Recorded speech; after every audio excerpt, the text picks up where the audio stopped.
Well, well, well. Welcome back to Crypto Fire Outpost, Ep.5.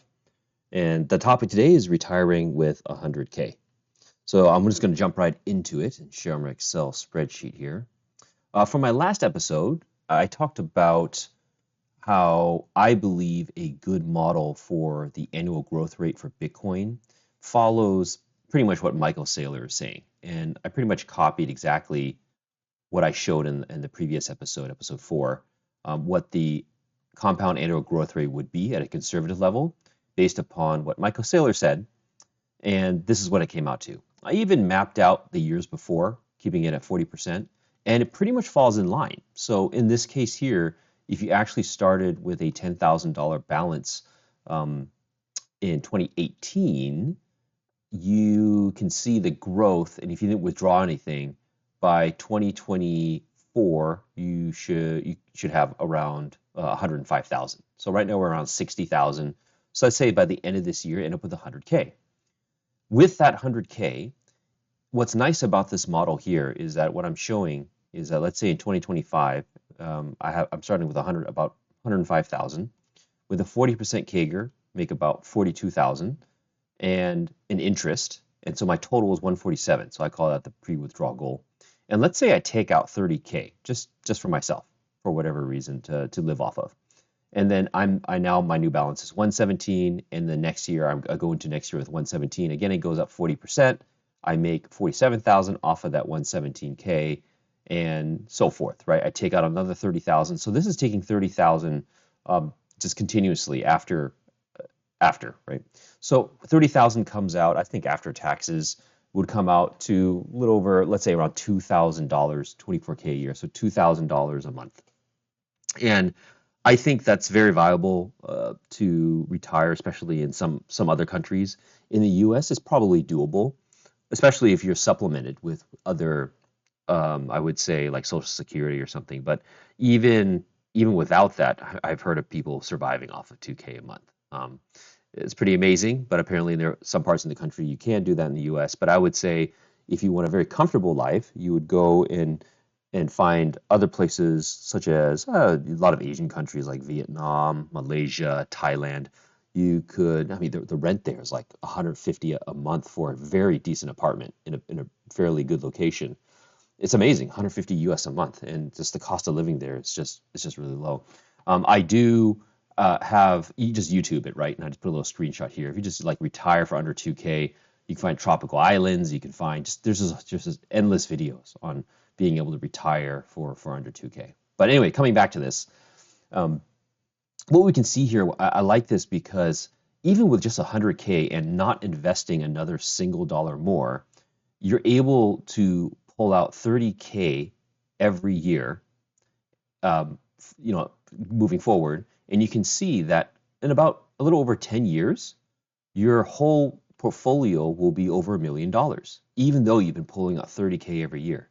And that's just because of the compound annual growth rate. It's just sustained at 40 for the next, let's say, 6 years, and then drops to 35 for the next 3 years and 30. So this was, again, modeled by the Michael Saylor, where he was saying that Bitcoin would reach X amount in 15 years and so forth. But I calculated it out. This is the CAGR. You can watch my last episode to see that. But just wanted to demonstrate, right? This is just demonstrating just the power of putting and reaching $100,000, not putting in a single penny, and after that, actually withdrawing 30K a year. And I think 30K is great, even if it's just used to supplement your current situation, right?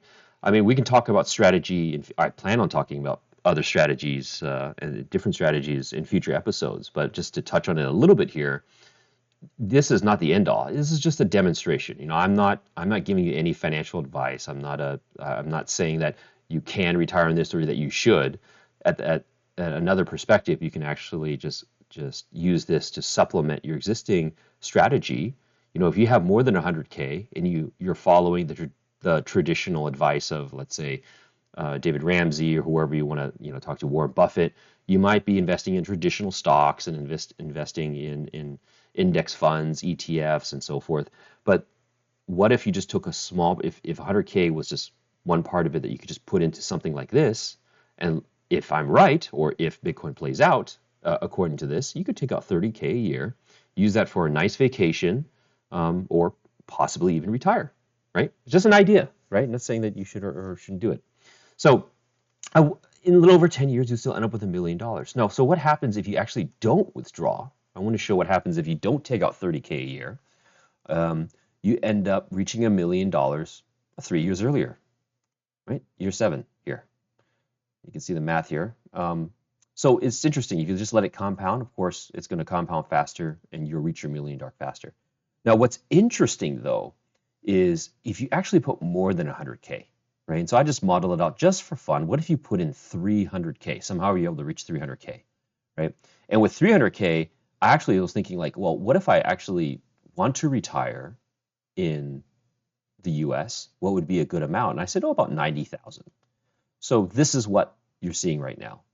If you were to reach around 300,000, again, I modeled this a while back where in 2018, if you put in 30,000, it would have grown to about 300,000 right now, 2024 at a 40% CAGR. But let's say 300,000, right? That's where we are today.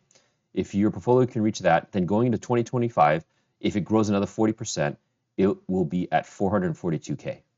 And if you take out 90,000, you'd be left with 352. So going into the next year, right? Same thing. You go into the next year at 352, grows 40%.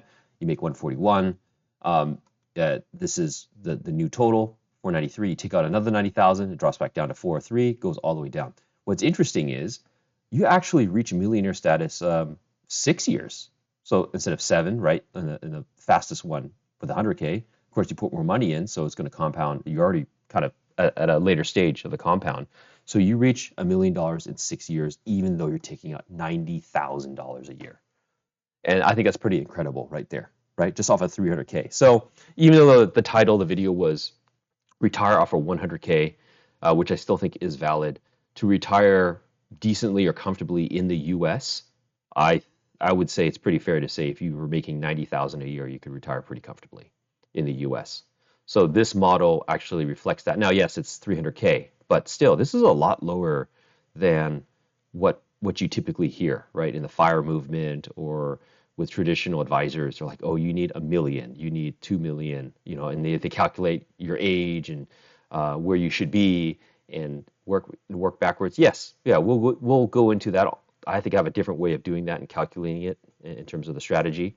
But still, just at a very high level, just to understand the concept that this method alone could prove to be pretty lucrative and net you an extra $90,000 that, hey, you could pull that out if you want to play it safe and invest that part into traditional finance.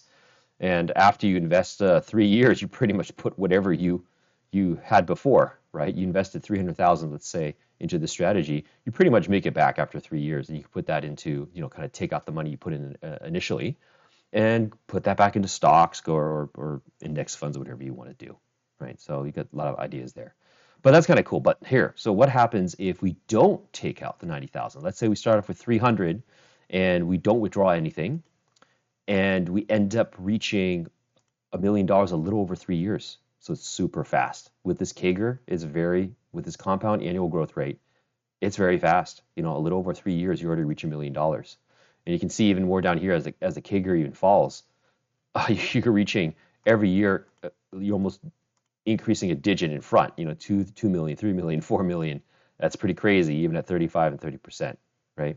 So, and the other ones are pretty fast too, if you go back, just because, you know, it's the same percentage. I didn't change it on any one of them. But as you can see, this is just want to demonstrate a different view of trying to achieve a financial independence or financial freedom, whatever you want to call it, gives you extra income while you're enjoying the journey, you know, because it's hard to save. You know, I get it where, especially if you're just saving, eating instant noodles, saving on a $5 cup of coffee because you're just trying to bring this up to add more and more to achieve like $1 million. And that's hard. It takes a while to do that. It takes, well, it just depends. At a 10% interest rate, I won't even go there, right? It takes a while and a lot of suffering, and you still can do that. I mean, I'm not against it. It's just something that I'm not for that. I'd rather pick a strategy where I'm able to withdraw something and still have a plan in place and still feel like, hey, and see the number grow fast enough, because that just encourages me to invest more, And I hope that is what will drive other people to invest more because it's hard to save. It's hard to save when you don't see a lot of results. And I kind of equate it to working out.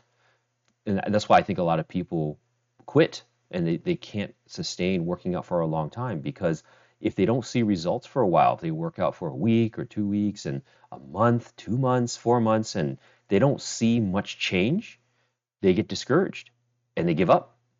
And so this kind of is a way that shows that not only is it growing because of the high CAGR, but you also can enjoy, right? It's almost like you also can still enjoy and get a reward as you do the process. And this, in turn, hopefully would inspire you to try to invest more, try to not take out 30, maybe take out 20, take out 10, right? Leave some more in there because it'll compound even more. The point is that it creates a more positive atmosphere, right? To that. And of course, if you are able to put in a little bit more, the numbers are much more meaningful, right? The numbers are much more impactful in terms of actual daily life on how much you can spend. Like once you reach like a $90,000 a year, that should cover most of your basics for most people, right? Like shelter and food and clothes, right? Right. So that should be good there too. So anyway, yeah, so we'll talk more strategy. I'm sure there's going to be a lot of ruffled feathers in the industry here. But again, it's just to demonstrate a concept, right? I'm not saying like, oh, if you do this, this will happen. It's not guaranteed that it's always going to be like this and blah, blah, blah. I get it. I understand. I'm just demonstrating that if it just follows the approximate average model that it has been following from what I've seen since I got interested like in around 2018 and I've been following here, this is I don't see this is not a unreasonable thing that could happen. And that I think that's a point. I think it's actually highly probable that it will happen, right? It's not like a very unlikely thing that could happen, right? Okay. Well, thank you for stopping by again and hope to see you next time. Be well, my friends.